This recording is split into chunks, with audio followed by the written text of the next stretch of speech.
Hey, I'm Jason Moon Wilkins. We're inside WNXP Sonic Cathedral, and I'm sitting across from Henry J. Starr. Yes. First of all, thank you for being here. Thank you for having me. Of course. Now, this is not your given birth certificate name. It is not. I wanted to start with that. Yes. I've heard like a version of the story, but I'd love for you to tell the story of why you landed on Henry J. Starr as an artist name. Yeah. Well, we share a middle name. Mm-hmm. My full name is Devin Javon Badgett. And it was essentially kind of this idea I had after years of shrouding a lot of my art in abstraction and trying to intellectually posture myself for audiences and for peers in academic environments, because I grew up in a place where I was surrounded by a lot of people who didn't look like me, Mm-hmm. and who probably had some preconceived ideas or notions about the kind of person that I am, given the way I was raised, and just coming from a completely different background than a lot of the people I was around. I feel like I spent a lot of time trying to make my art something to precede me, to impress people in some kind of a way. Mm-hmm. And I slowly started to become frustrated in my creative life because of that. It felt like I couldn't write things that were earnest, and that were, I guess, compelling in the way that I wanted them to be compelling. And I had never really gotten deeply personal, so I set out to kind of write from the perspective of this hero character that I was obsessed with as a kid. I was just always into like the sword-wielding hero and the Never-Ending Story and Kingdom Hearts and any story. Yeah, I see Michael waving his fist. Shout out Kingdom Hearts. Any story where it was about, the narrative was pretty cut and dry, good versus evil, friendship is the way kind of thing. And so Henry J. Starr is a fictional character that kind of represents the amalgamation of all those things that I was obsessed with, and the person that I, as a child, imagined I might one day be. And so these songs are mainly written from the perspective of Henry, but also there are other characters involved, because as I grew up, I realized that it wasn't all good versus evil, and I still think friendship is the way and love is the way, but it's a lot more complex than that. So the narratives come from the perspective of two other characters as well, but Henry is kind of painted as the main character here. And then Henry Starr, with 2 R's, was one of the first black musicians to get played on a predominantly white radio station. And so that's kind of where the Henry Starr bit comes from. I chopped an R and threw the J in there to kind of reclaim that namesake. But yeah, so that's kind of the very short version of Henry J. Starr working. Well, I think it's far more fascinating than just it sounds cool, which it does. It does have a great ring to it. That is another. I mean, that had to reason be why I went for it. number one on the checklist. But strengths and weaknesses sounds cool. Well, also, and it makes even more sense as you explain the sort of persona, the character of Henry J. Starr, that this album, The Soft Apocalypse, is, from my understanding, a bit of a concept record too. Would you like to talk a little bit about sort of what is that concept? What are the things that are sort of tying this narrative together? Because you can certainly enjoy it song by song, right? But there is something to listening to it front to back. Yeah, I unfortunately feel as though we are living through the end of the world in a lot of ways, and had set out to create a space to process that. So as the shutdown happened and we experienced a global pandemic, all of these people are suffering and dying. Things were looking scary politically at that time, and now it has escalated past the point of return, it feels like. So I just wanted to process these things, and I did it over the course of many years. So a lot of these songs I started writing 5 years ago. And I was experiencing a personal apocalypse at the time, too. And so I wanted to write a story where the world did end, but it was okay that it was ending. And so, yeah, it's told from three perspectives. There's Henry, who's the optimist, who's, still believing that there's a future worth fighting for, thinks himself capable of doing that, and is exploring the world through that lens. And then there's Armor on the other side of that, who is the antithesis to Henry, who is not the optimist, very much not that. Extremely pessimistic, doesn't really get the point, all these things. And then there's me at the center of it, trying to reconcile these two characters. Kind of as my world was ending, I was just experiencing a lot of anxieties that, eventually through so much therapy and so much talking to people, I, found a way through that, or at least like reoriented my relationship to those things. But at the time, it very much felt like every day when I was waking up that I was going to die, one way or another. Yeah. And so a lot of the record was just me processing all of the ways in which I felt an apocalypse was occurring. In a very literal sense, the record ends with New Sky and the world ends in New Sky. And it is okay in the end. And at the top of the record, it's kind of this moment of weakness, kind of giving up, thinking, I have no idea how I'm going to, keep going.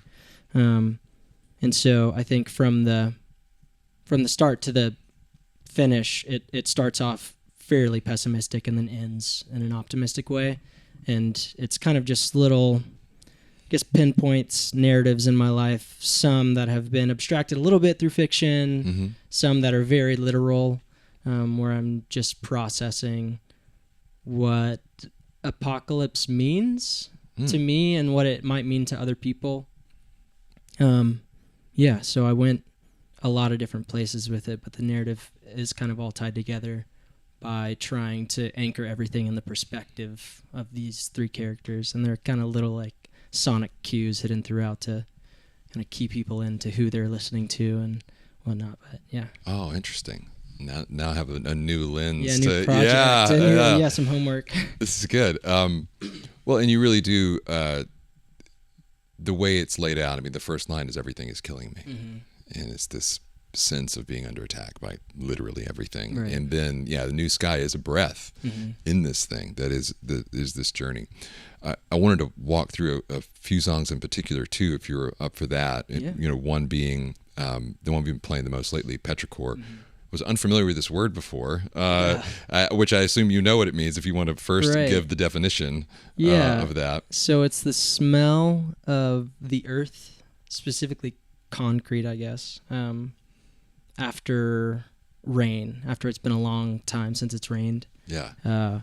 Which to me is a very peaceful thing to think about. Like, I love the idea of that smell, the smell of the earth after it's been so long since it's rained. I think that is a comforting thing.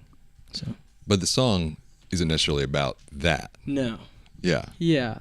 So the song I wrote the day that the news broke about Ahmaud Arbery being murdered. And that was certainly not the first time that I had been deeply affected by the death of someone due to police brutality or white supremacy in the States. I lost family members to that kind of thing growing up. I think for me that day was particularly harrowing because I had that conversation with so many people before about what it means to go on a run or a walk in places you're unfamiliar with and what the result of that could be, which unfortunately that day for Ahmaud Arbery was being killed in the street. And so I wrote Petrichor in order to grieve that. I just had no idea what to do with it. I was just so confused and frustrated and upset, and I wanted to write something with the sentiment of hoping that in his final moments, Ahmaud Arbery was able to experience that peace that I received from Petrichor. Yeah. I was hoping that in his final moments, in those last breaths, he was able to receive at least some kind of peace. And so that is what Petrichor is ultimately about, is going like, oh, I really, really, really hope that this person was able to have at least a spark of, finality in a good way in those final moments. So, definitely it was a tough song to write, but it kind of just, I started and I didn't put down the guitar until I finished it, because I really needed to do something with that. Yeah, so, take action in that moment. Right. Yeah, it's a beautiful sentiment. It's incredible. Thank you. I also wanted to ask you about Greenway. That was one where I, of course, love the line about nostalgia being gross, but it also seems to be telling a story that I feel like I'm missing a couple of pieces of, and I wonder if you would tell a little bit about it. It feels like one of the most narrative of the record. Yeah, it's definitely one of the most narrative. It's I'm tying together a lot of different events in Greenway. Okay. It's a bit of a montage of recalling all of these moments that could be storybook moments but weren't. Right. That ended up being really kind of dark moments, hence the Who Knew Nostalgia Could Feel Gross, which so many people know how how melancholic nostalgia really is. It's not it's a very there's a lot tied into nostalgia. It's not it can be a trap. Right. So the main narrative follows a night when I went skating with my buddy Rob on a greenway in Knoxville, and I ran into a bat that night. Well, I guess a bat ran into me. We were skating under a bridge, and it flew into my shirt and was kind of got in this little tussle with a bat for a moment. And then later that night woke up and was like, bats carry diseases. My mom is a nurse, and so I immediately woke up my mom and I was like, hey, should I be worried about this? And then start a really long portion of my life during which I thought that I had contracted rabies, which is a very insidious virus with like a 1% survival rate. So I was just freaking out all the time, thinking that I was dying. And it was just kind of compounding all of the already existing somatic anxieties that I had. And yeah, it was just me trying to make sense of all of these days that were almost good. Yeah. I got so close to being perfect days and then fell short, and feeling as though I had attached myself to so many of those memories where I was thinking about these days where I was like, if only. But that one thing happened and it just like threw everything off, because that could have been a perfect night. Skating down the green with my friend Rob, we're hanging out, we're having a good time. We had a lot of laughs, all that kind of thing. But and all those moments were perfect, right? Like right. In the little globes exactly. in your mind, but then the bad comes.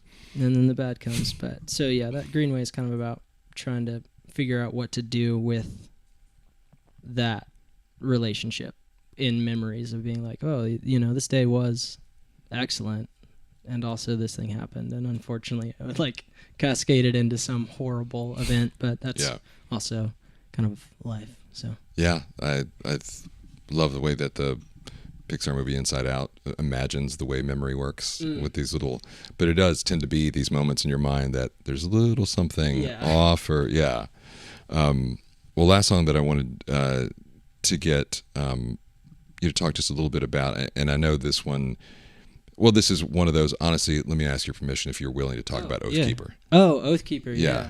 Because I know that's from reading the bio and going through what you went through with your family and specifically with your dad, this song sounds like a very, very personal expression of that experience. And I think about, you say it took a long time to put these out. Was that one of the songs that was most difficult to think about putting out into the world?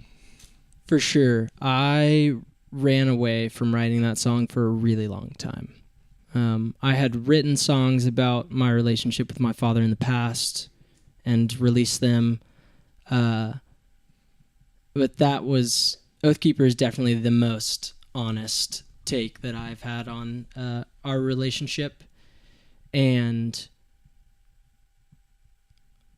I think those things are often I'm ahead of myself a lot of the times when it comes to songwriting, and a a lot of the things that I write about, I end up having revelations about years later.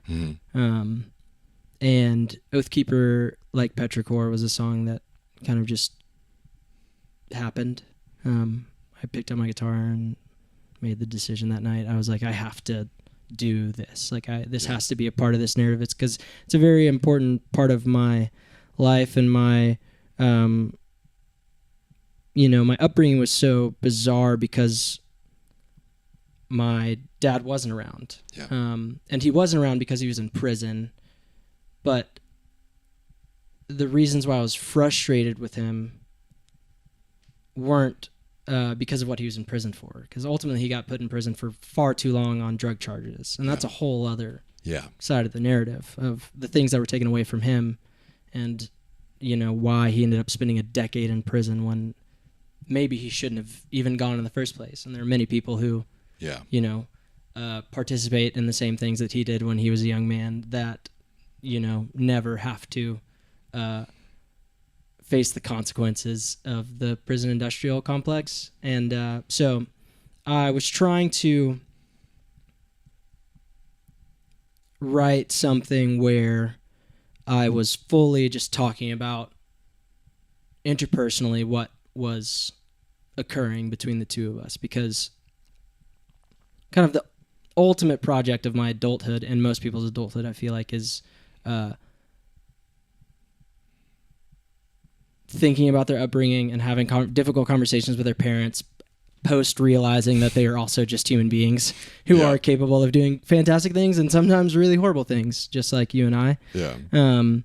And I, had set out to process some of that stuff because it was frustrating to think about me from the perspective of Henry, kind of this child in me going, wow, I was a really cool kid. And there was a large portion of my upbringing where you were home, I would have been beating down the door to try to go hang out with this kid if that was my child. And it just didn't make any sense to me. And so Oathkeeper ultimately is about being frustrated of, ultimately I've become this really loyal person who's very dedicated to my relationships and friendships.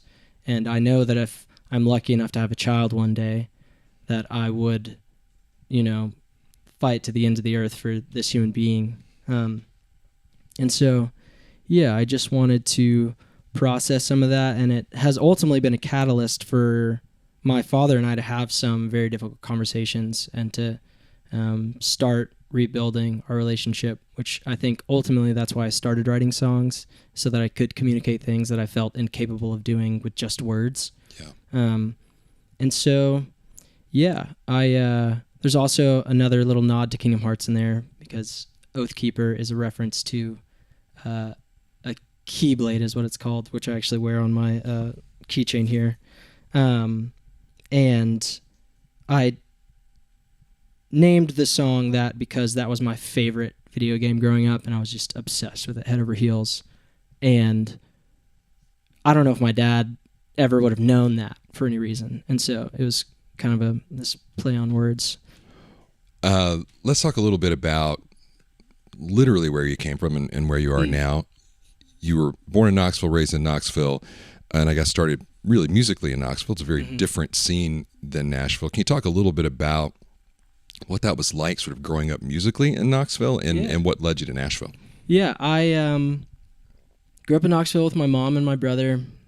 My mom was a huge music lover, was just always playing stuff around the house. I would listen to whatever she had on, all the way from like Tupac to Soundgarden to, we were always listening to a crazy range of music. And it wasn't until 8th grade that I really started picking up instruments. My uncle bought me a ukulele after I saw someone playing one in a hotel lobby and was like, I want to do that. Right. And I had a big Never Shout Never phase, which is questionable to this day, but shout out Never Shout Never, I guess. At least back then. I have no idea what he's up to now. And just started learning songs. And then within the year of picking up an instrument, got in the first band that I was ever in, played with them for forever. And actually two of the members of that band are the reason that I ended up coming to Nashville. So my buddy Preston and my buddy Jonathan, we were in a bluegrass band with this other kid, Eli, and Preston and Jonathan both came to Nashville for college. Yeah, Preston Maroney. Yeah. He told me about this yes, band. yes. I did So not realize clutch. until this very moment. Yeah. So You were part of that, yeah. Preston and music kind of are two peas in a pod to me. That is kind of what initially formed our relationship, and then we played in and out of different outfits and bands and whatnot for, most of middle school, high school, and then college and post-college. So, I ended up coming to school here for music, studied all 4 years, got my degree, which I still don't know how to feel about having it, but, I got the job done. So, and just stayed here ever since. I guess it was 2017 when I moved here. Mm-hmm. And I think Knoxville was a great place to grow up as a creative. I was really into visual art as well. So I was like a big painter and drawer when I was a kid, participated in all kinds of contests there. And it was at least when we were coming up, it was pretty like, the folk Americana thing was happening. Right. So I'm really grateful for that in a lot of ways, because since then my taste in music has expanded to places that I would make no sense to middle school me now. But I'm glad that songwriting at its core was such a big part of my creative upbringing. Mm-hmm. Again, to reference Tupac, whether it was like Tupac or Gregory Alan Isakov, or like Shaky Graves. There were all of these, musicians in my life when I was growing up that really kind of paved the way for me to understand everything through the lens of songwriting at the start. So I think it was a great place to grow up, and it was a super supportive community, and played more shows than I can count now, which is I'm very grateful for. Yeah. Got a lot of practice in before coming to Nashville and like really getting going. So yeah, it's important to get the formative stuff done. Yeah. Well, from my understanding, people even outside of who have press or radio or friends who have heard this are getting excited, to the extent of like there's been even some industry buzz and things like that around this record and what you're doing. And it really made me think, for you, being someone who, through your relationships and even touring with Preston Maroney or Medium Build and people like that, what does interest from a major label or that prospect or anything, what does that even mean to you at this point? Is that something that's like is appealing? You've seen kind of inside and out of it now via your friends. That's a really good question. I don't really know how to feel about it, because it has been all the way from touring in a car to, playing some pretty significant shows. Yeah. And seeing behind the scenes a lot. So I think for me, the one thing that has remained true throughout all of that is that I'm really compelled by music, and I'm really compelled by great narratives. And as long as something doesn't get in the way of that, then I think it's great. So I think, kind of having these relationships with people who work in the industry, maintaining them, having all these wonderful conversations with people who also really care about music, has been super encouraging, I guess, to kind of finally be at a place where I'm ready to release this project and to have people actually be intrigued, not only with the music, but also with the story. So yeah, I try not to think too hard about it. Yeah. I'm trying to just make really good music, and then let the rest happen, and if one day we're playing stadiums, that's great. If we're playing at local radio stations that are super awesome, that's fantastic. This is, You can do both. Yeah, you can do both. I would prefer this. Well, if you do the stadiums, please come back. Yeah. I would take this over a stadium. No. Look, so. You want the merch sales from the stadium. Yeah, I guess so. Is there a path, though, seriously, that you see an artist or, an outcome that you've gone like, okay, I really like the way that this person has navigated the artistic, their artistic path? Not that you're trying to emulate them as artists. I'm not trying to say that. More as like the way maybe they've navigated this world. I think Bjork is probably the reference most of the time of how dedicated Bjork has always been to just maintaining a vision and remaining who she is, and being really unapologetic in all of the creative decisions that she's made. So, and just being very cool, like one of the most remarkable artists alive. So yeah, I feel like that is, I look up to her a lot and how she has always approached the way that she decides to be present in an industry sense, I think is really cool. But also the landscape has changed so much. True. Since Bjork was, Bjork is still creating really great art, but I think maybe a more modern reference would be someone like Porter Robinson. Mm-hmm. Always appreciated the fact that he just lives kind of like a couple miles from his parents' house and is married and lives in North Carolina and didn't decide to make the jump to New York or LA. Yeah. And was just kind of like, I'm going to make really crazy pop songs in FL Studio and hang out with my wife and like drive to my parents' house.